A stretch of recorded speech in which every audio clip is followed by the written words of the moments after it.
wanyagiwe none.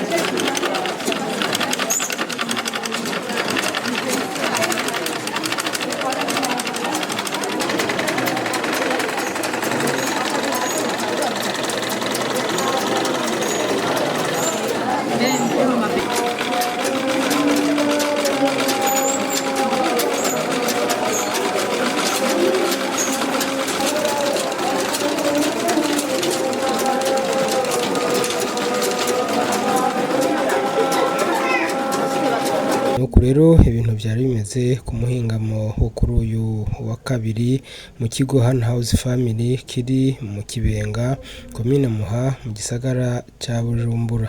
Aha abakenyezi n'abigeme bashika 23 bari bamaze amezi 6 biga umwuga wo kubarira impuzu, bakaba rero bari baramutse baronswa impapuro zerekana ko banonosoye umwuga wo kubarira.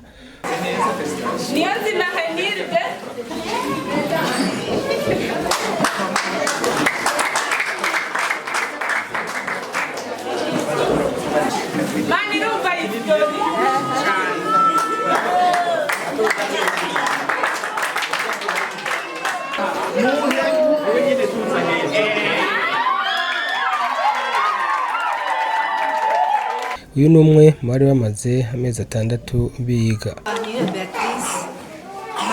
Umunyeshuri ahejeje umwuga wo gushona ngaha muri Hano House Family. Twatanguye itariki 17 z'ukwa gatandatu, tukaba tugejeje itariki 17 z'ukwa kabiri, amezi 6. Ego mumaze amezi 6 mwiga, ubumenyi mwaharonse mwumva mwarakwije bimeze gute? Ubumenyi twahakwije ni ubumenyi bw'ibanze, ubumenyi bw'intango kandi burakwiye, ariko turifuza kandi kubandanya kubera ubumenyi dukuye ngaha twashobora kumenya n'ubundi bumenyi busumbije ngaha. Twari twifuza yuko tworushiriza ngaha tukamenya byinshi kuko umwuga uragutse cyane. Umwuga twaje ngaha tuwukunze, hariho umugambi ngaha twumvise witwa abakenyezi haguruka, baratwakiriye ngaha batugisha gushona, kandi umwuga wacu ugushona uzodutunga, dutunga imiryango yacu ndetse twiteze imbere mu miryango yacu. Rero turashimiye kandi umwigisha wacu yaduhaye ubumenyi, twamusaba ngo haguruke. Umwigisha wacu n'urya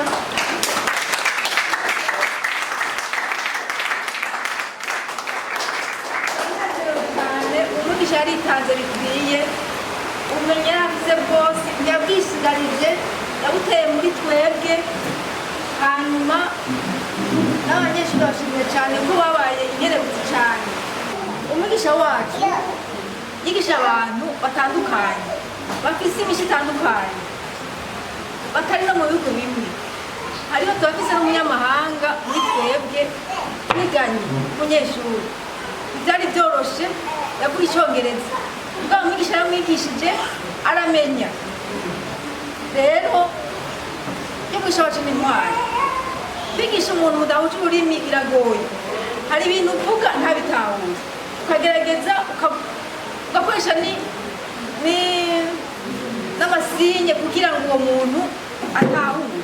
Twize gushona amakanzu atandukanye, turiga gushona ikintu bita iribaya.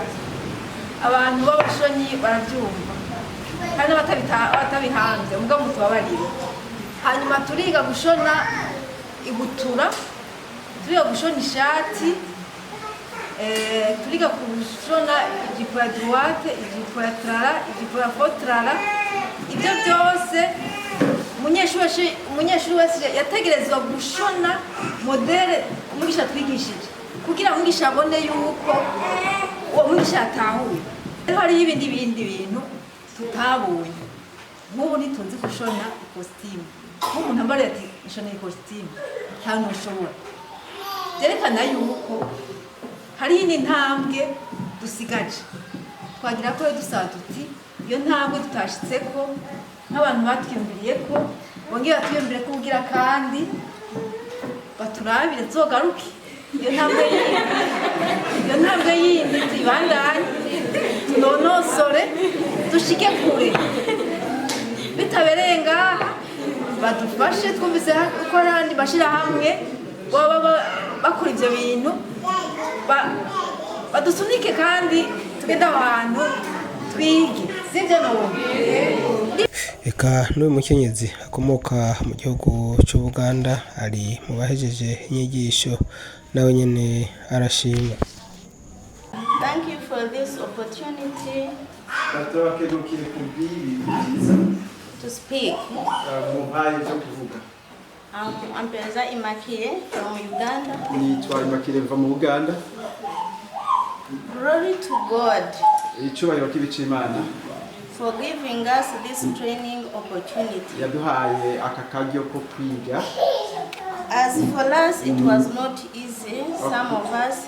Ku bwacu ntibyari byoroshye kuko bamwe muri twebwe Because some of us were having children, families, children to look after.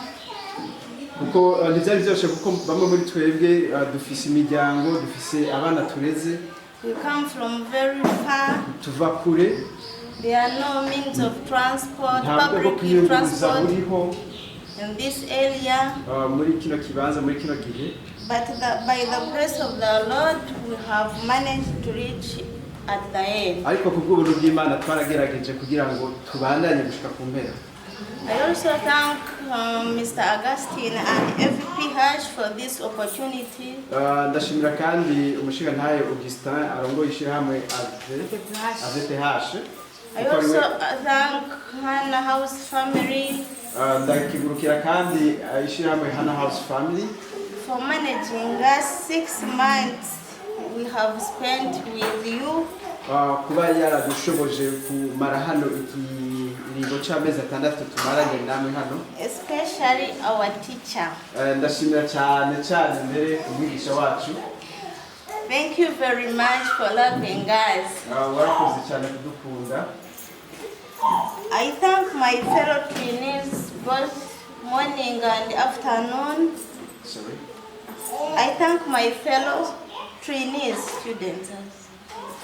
My fellow students. Morning and afternoon classes for being supportive. Congratulations to you all. Félicitations, merci.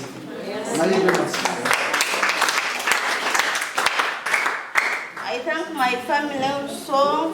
Ndashimira kandi umuryango wanje. He's there supporting me, my husband.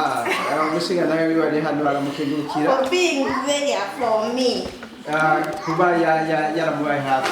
Uyu nawe yari mu bari batumiwe asaba abo bari bahejeje kuronswa ubumenyi kuzobuha abandi ataco barenze kubasaba, ubona ko nabo nyene bigishwa ku buntu.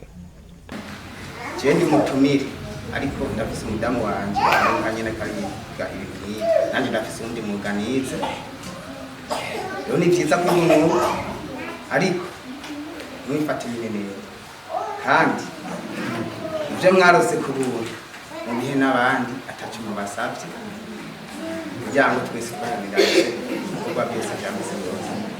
Devota Shimirimana akorera mu kigo Hannah House Family ati ni incuro igira 7 dusohoye abigeme n'abakenyezi bahejeje kwiga umwuga wo kubarira, ati kandi turaheza tukabakurikirana niyo baba bagiye. No musi kwa dufise urubanza rudasanzwe aho twasohoye abakenyezi 23 bize umwuga wo gushona, bari bize ikiringo c'amezi 6. Aba dusohoye no kuvuga n'umugwi ugira 7 dusohoye. Hama nkuko tubakurikirana abahejeje tube hano mu kigo cha Hannah House Family, turabakurikirana tukaraba ko bashize mu ngiro ivyo bize, tugashika aho bariko barakorera bashoboye gutangura, tukaraba aho bagejeje ibikorwa. Ibi birori rero byasozerewe no kwivuna akanyota.